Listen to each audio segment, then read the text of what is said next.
नमस्कार। आज आमे क्रिकेट जगतर गोटे बहुत बड़ खबर आउ तार गभीरता को जीवा। गोटे एमिति खबर जहा इतिहास लिखिछि। हाँ बिल्कुल।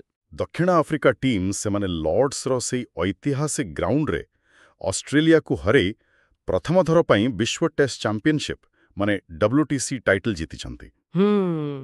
तो आमो पाखरे एई मैच आउ एहारो जो प्रभाव पड़िछि से विषय रे किछि तथ्य अछि। चलंतु से सबु को टिके भलरे देखिबा। मैचटा किंतु बहुत संघर्षपूर्ण थिला। ऑस्ट्रेलिया प्रथमे 212 आउ द्वितीय इनिंग्स रे 207 रन कला। हाँ। दक्षिण आफ्रिका किंतु प्रथम इनिंग्स रे मात्र 138 रन रे ऑल आउट। सेतेबेले तो लागुथिला आशा बहुत कम। हाँ सेतेबेले टिके मुश्किल लागुथिला निश्चय। किंतु द्वितीय इनिंग्स रे कमाल बैटिंग कले से माने 250 रे करी माने 5 विकेट रे मैचटा निये गले। ए जीतटा खाली गोटे टाइटल नय, एटा बहुत किछि। आपण एकदम ठीक कहिले। एटा खाली गोटे ट्रॉफी नुहे, एटा दक्षिण आफ्रिकीय क्रिकेट पई केमिति कहिबी गोटे जुग बदलिबा भली वर्ष वर्ष धरी जो गोटे अपवाद लागिथिला। हाँ सेई बड़ मुहूर्त रे हारी जिबारो। हाँ सेई दुर्नामटा एई जीति सेईटाकू भांगिला परी लागुछि। प्राय 3 दशंधिर अपेक्षा आउ तार अंत घटिला। आउ एई विजयर जदि आमे केंद्रबिंदु देखिबा से होउछंती एडेन मार्करम। तांकर सेई 136 रन रो अपराजित इनिंग्स ओहो अविश्वासनीय सतरे।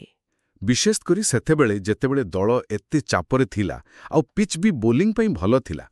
एमिति कि रिकी पॉन्टिंग कहिछंती एईटा आईसीसी फाइनल इतिहास रो श्रेष्ठ इनिंग्स भितरु गोटे कम स्कोरिंग मैच।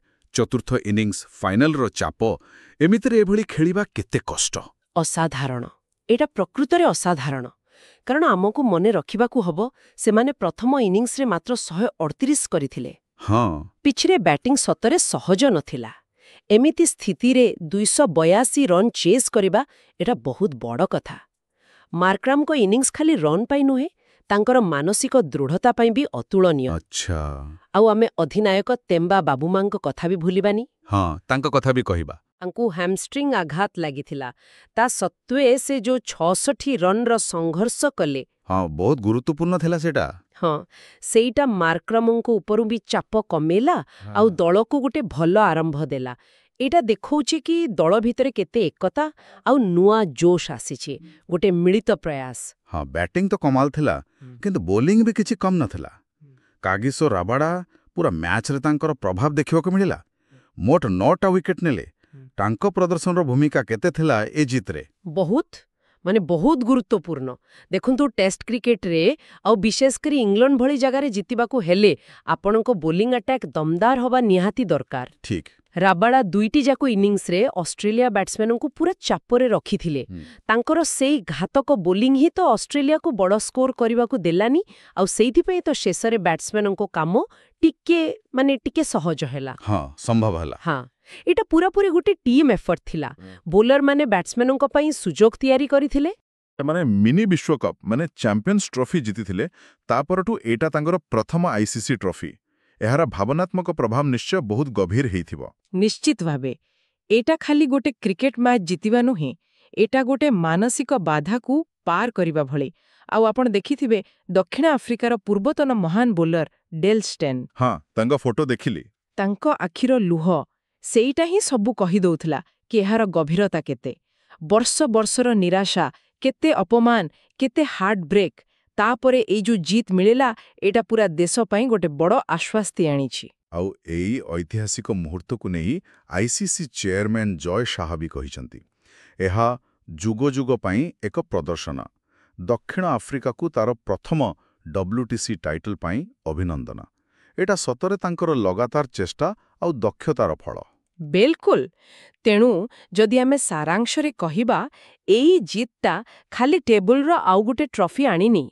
एईटा दक्षिण आफ्रिका को ता निज इतिहासर भार, बाहरर चाप आउ निज उपरे जो संदेह थिला से सबुकू हराइबार शक्ति देइछि।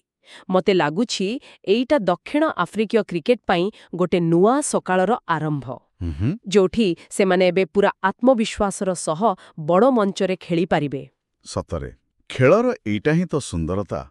एमिति शक्तिशाली भावपूर्ण मुहूर्त तैयारी करे जोठी एते दिन रो संघर्ष, एते अपेक्षा सबुर मूल्य मिल जाए।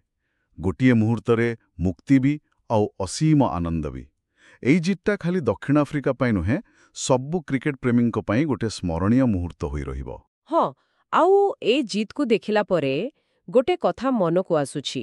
ଦକ୍ଷିଣ ଆଫ୍ରିକାର ଏ ଯୋଉ ପୁନରୁତ୍ଥାନ ହେଲା, ଏହାପରେ ଆଗାମୀ ଦିନରେ ଆନ୍ତର୍ଜାତିକ ଟେଷ୍ଟ କ୍ରିକେଟରେ ଯୋଉ ଶକ୍ତି ସନ୍ତୁଳନ ଅଛି, ସେଟା କେମିତି ବଦଳିପାରେ? ଆଚ୍ଛା, ଏକ ଭଲ ପ୍ରଶ୍ନ।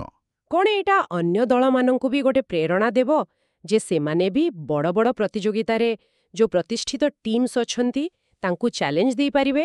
ଏଇଟା ନିଶ୍ଚୟ ଭାବିବା ଭଳି କଥା।